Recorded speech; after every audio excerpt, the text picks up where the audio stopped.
Imagine a small Universal comedy which slipped into a few hundred theaters with almost no marketing behind it. The studio had nearly thrown it away. Critics filed it under teen junk and moved on. 40 years later, it sits in the Library of Congress, and almost every high school movie you can name owes it something. Behind the goofy reputation was a strange, true story. A reporter who lied his way back into a real high school, a near X rating, a cast of broke unknowns who would go on to win Oscars, and a studio so embarrassed it tried to bury the whole thing. These are the secrets most fans of Fast Times at Ridgemont High never knew. Number 1. The writer who faked being a teen. For most of a school year in the late 1970s, the halls of Claremont High in San Diego held a secret almost nobody on campus suspected. One of the people showing up to class every day was 22 years old and already on staff at Rolling Stone. His name was Cameron Crowe, and he had talked his way back into a real high school under a made-up identity to find out how teenagers actually lived. The cover was never airtight. The principal knew. Several teachers were in on it too, which meant Crowe spent less time grinding through the full student experience and more time parked in the lunch court, listening, taking mental notes on the dramas playing out around him. What he gathered there became a book, and the book became the spine of everything that followed. Universal optioned it before it had even been published, betting on a story that, at that point, lived only in Crowe's notebooks. That detail matters because the comedy people remember as broad and silly was built on something close to reportage. The names changed, and the school became the fictional Ridgemont, but the texture came straight from a year of a grown man pretending to belong and writing down what he heard. Universal had bought all of it on spec. The harder question was, who could turn a reporter's notebook into a movie? And the studio's first answer would have made for a very different film. Number 2. David Lynch almost directed it. Universal's first choice to direct a raunchy high school comedy was a filmmaker who would soon become a byword for nightmarish, slow-burn weirdness. Lynch had just made a name for himself with unsettling, dreamlike work, about as far from a Sunny Mall comedy as a director could get, which is part of what makes the pairing so hard to picture. He sat down with Crowe to talk about the job, then passed politely, saying it wasn't his kind of thing, and drove off in a white Volkswagen Beetle. By then, he had the kind of art house reputation that made studios both curious and wary, which is the only reason a project about stoners and pizza jobs ever landed on his desk. It is one of the great what-ifs in teen movie history.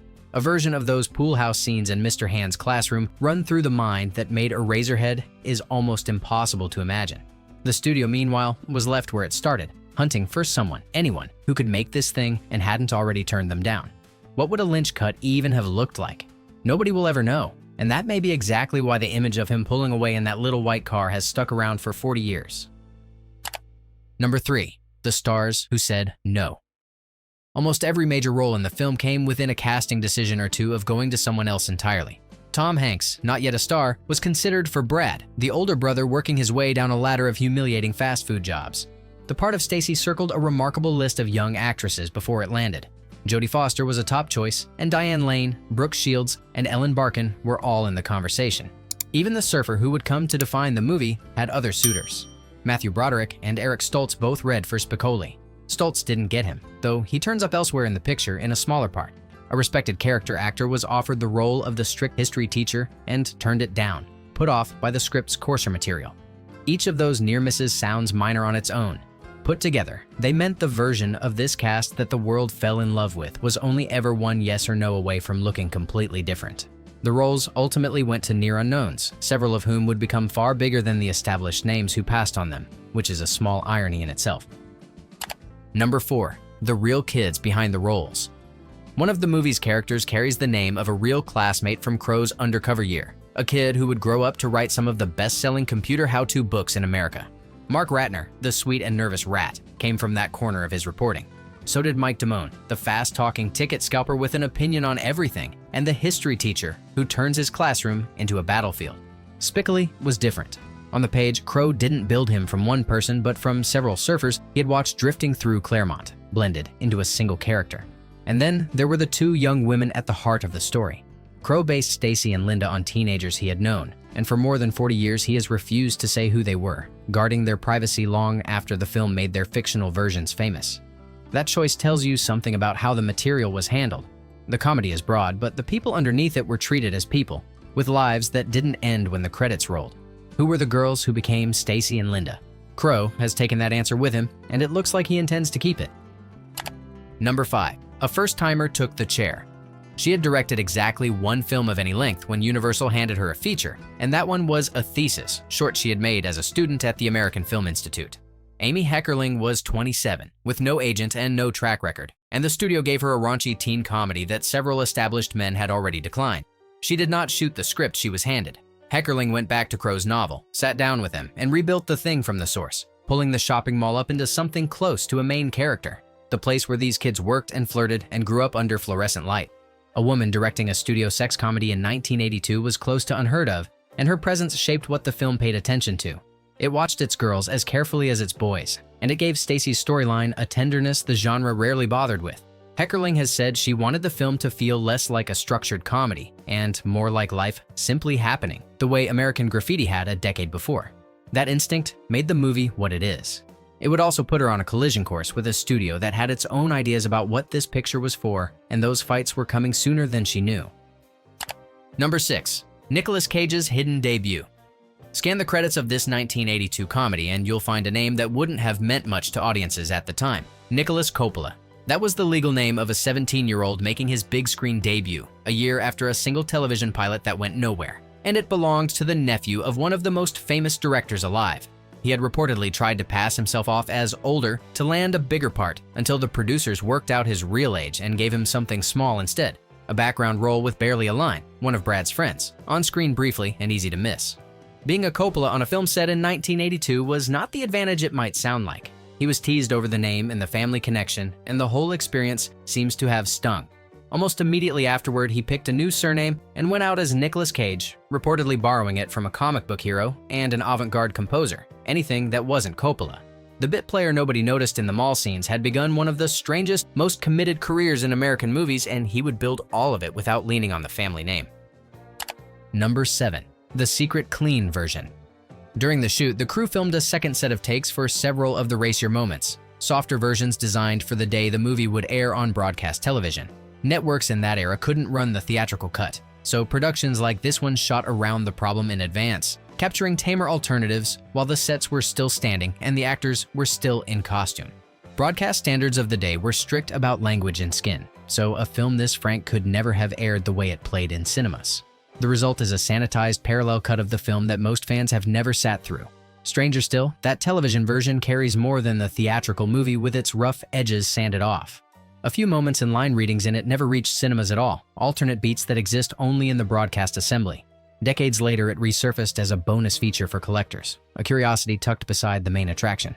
How much of that shadow version is still sitting in a vault somewhere, a whole second take on a film people think they know by heart? Number 8. Sean Penn bombed his audition. I auditioned terribly and flat. That was Sean Penn's own verdict on the day he tried out for the role that would make him. By his account, he walked out of the room certain he'd blown it and trudged into the parking lot toward a borrowed, beat-up car.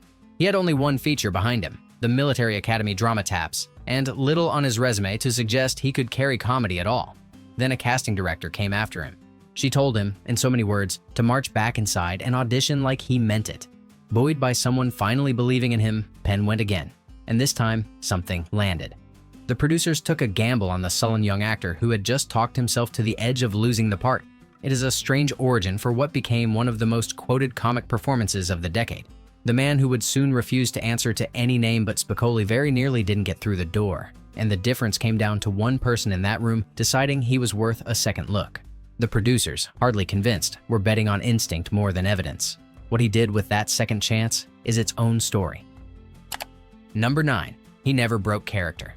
The checkerboard slip-on shoes, the sun-bleached hair, the permanent squint of someone who had just woken up at noon, every visible piece of Jeff Spicoli was chosen with care, much of it by the young actor wearing them. Sean Penn turned up to play a stone surfer and treated the assignment with the seriousness of a stage actor preparing a tragedy. He asked for his trailer to be labeled with the character's name instead of his own. He stayed in the part between takes, through lunch, across the entire shoot, so that the people working beside him never met the person hired for the job.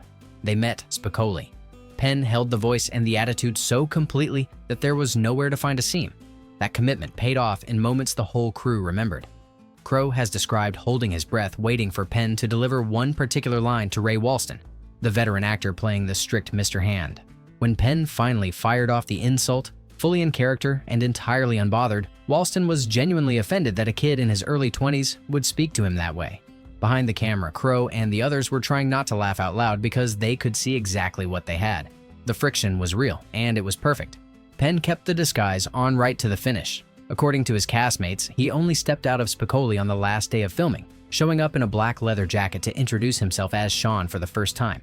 The crew had spent weeks with a character, and were only now shaking hands with the actor. One of them, Scott Thompson, who played Arnold, put it simply, nobody got to know Sean because he was Spicoli the entire time. Number 10. The spin-off almost no one saw. The movie became a touchstone for a whole generation. The television series it spawned barely registered. In 1986, 4 years after the film, the story came back as a sitcom that ran for only 7 episodes before vanishing, and most people who love the original have never seen a frame of it. Almost the entire cast had moved on, so the show recast nearly everyone. Ray Walston returned as Mr. Hand, the history teacher, and Vincent Schiavelli came back as Mr. Vargas, the only other holdover from the original cast, but the famous young faces were gone. A then unknown Patrick Dempsey stepped into Damone years before he became a household name, and the Stacy role went to an actress who would later anchor hit sitcoms of her own. The producers were apparently so anxious about sounding current that they hired a consultant whose entire job was to keep the teenage slang believable. 7 episodes later, the experiment was over, and the slang expert's services were no longer required.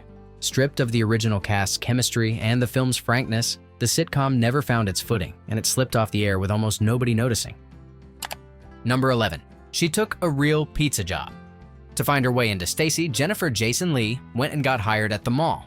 For about 3 weeks before filming, she worked shifts at the Perry's Pizza counter in the Sherman Oaks Galleria, the same kind of fast food spot where her character spends the movie, learning the rhythm of the register and the boredom and the regulars firsthand. She went inward as well as outward. Leigh dug out her own high school diaries and old letters and read back through them, mining her teenage self for the uncertainty and longing that Stacy carries through the story. It was a serious, almost method approach to a part the marketing would later treat as throwaway teen fare. That seriousness is all over the performance. Leigh gave Stacy a full interior life, the sense of a girl figuring things out in the moment and getting some of it painfully wrong in a role the genre usually played for laughs. The waitressing shifts and the old diaries didn't show up on screen as trivia. They showed up as a character people believed. Leigh has talked about wanting Stacy to read as a specific teenager rather than a type, and the homework is the reason she does. Number 12. The iconic song that's missing. The piece of music most people hear in their heads when they think of this movie never appeared on its soundtrack album. Moving in stereo by the Cars, the hypnotic track scoring the film's most paused and parodied daydream was left off the official record entirely.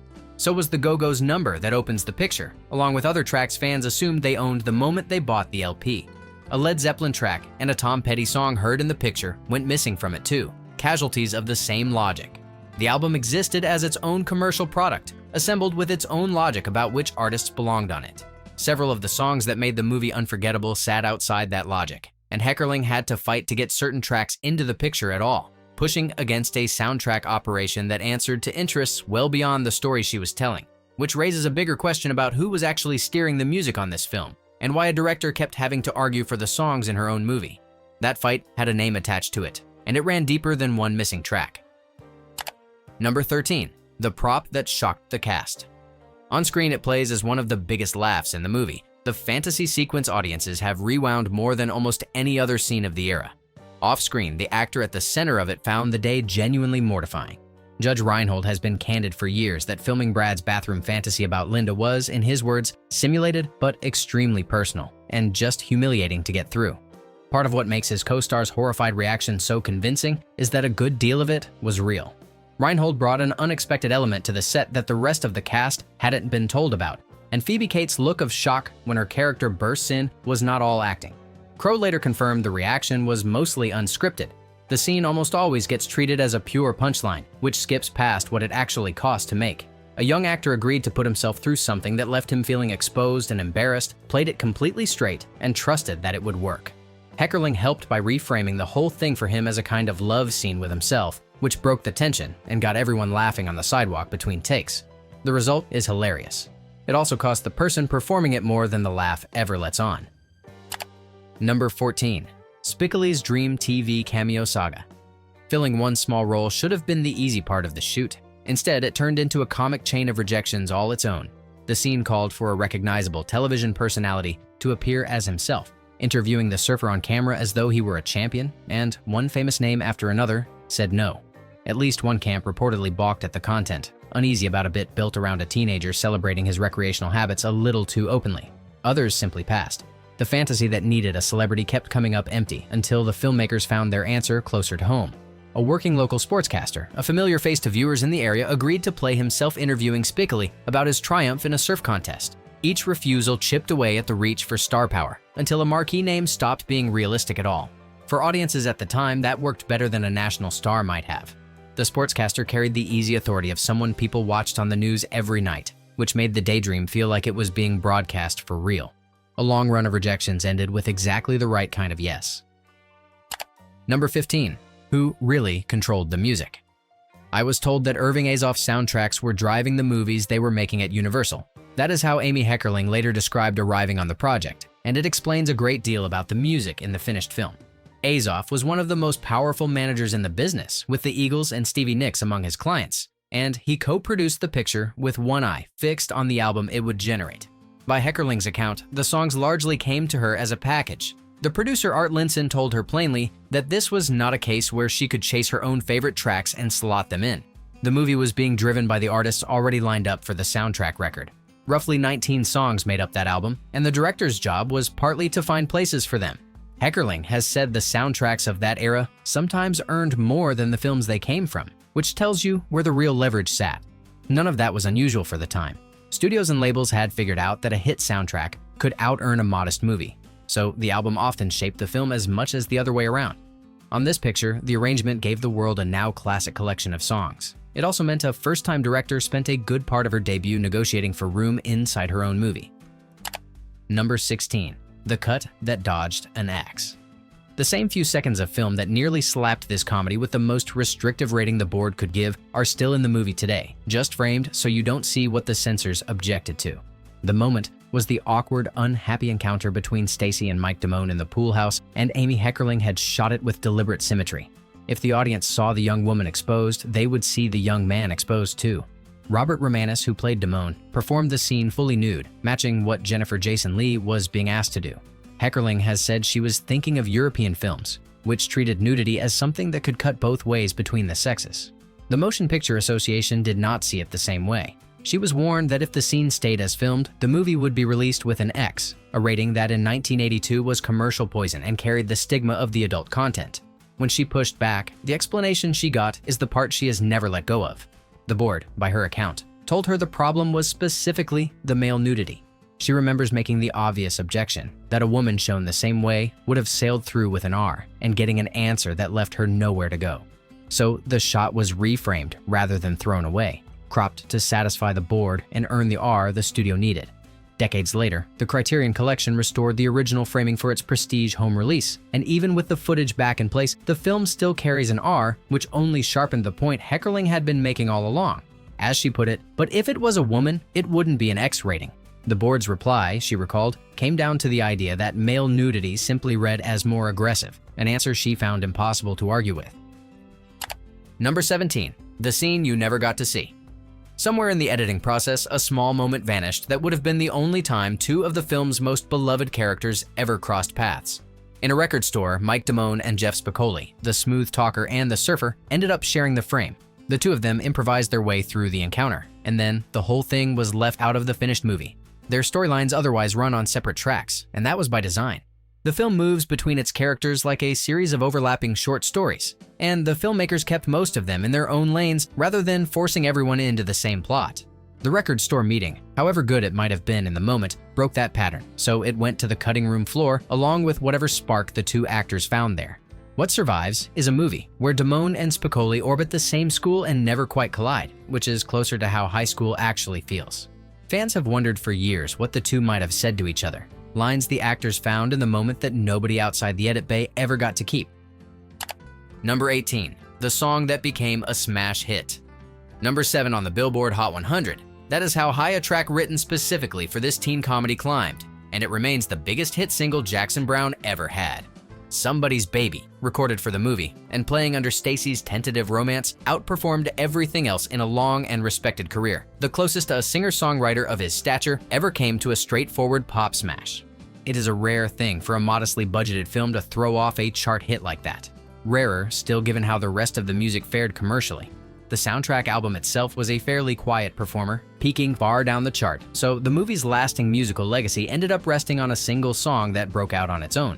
Brown got the defining hit of his career out of a film about California kids killing time at the mall, which is not where anyone would have gone looking for it.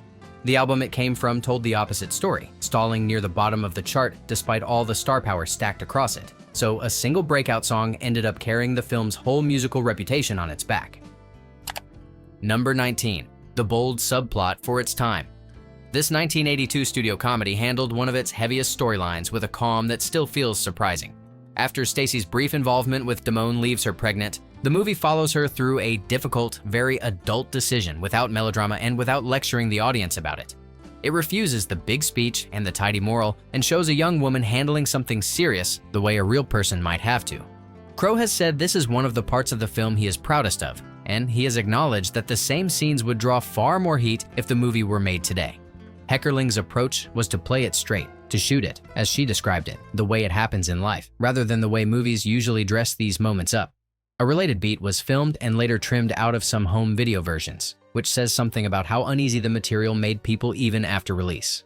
What stands out is the restraint. The subject could have been sensationalized or buried in melodrama, and instead it was handled with a plainness that respected both the character and the audience. That quiet honesty is a big part of why the film aged into something more durable than the genre it sat in. Number 20. Filmed in a mall after hours. At 1 in the morning, the shopping center sat dark and gated, its fountains off, while a film crew worked the empty corridors under the overhead lights. That was the nightly reality of this production. Because the location was a working business that couldn't close for a movie, the crew shot through the night, roughly 9 in the evening, until 9 the next morning, then cleared out before the first shoppers arrived. The lighting alone could have blown the schedule.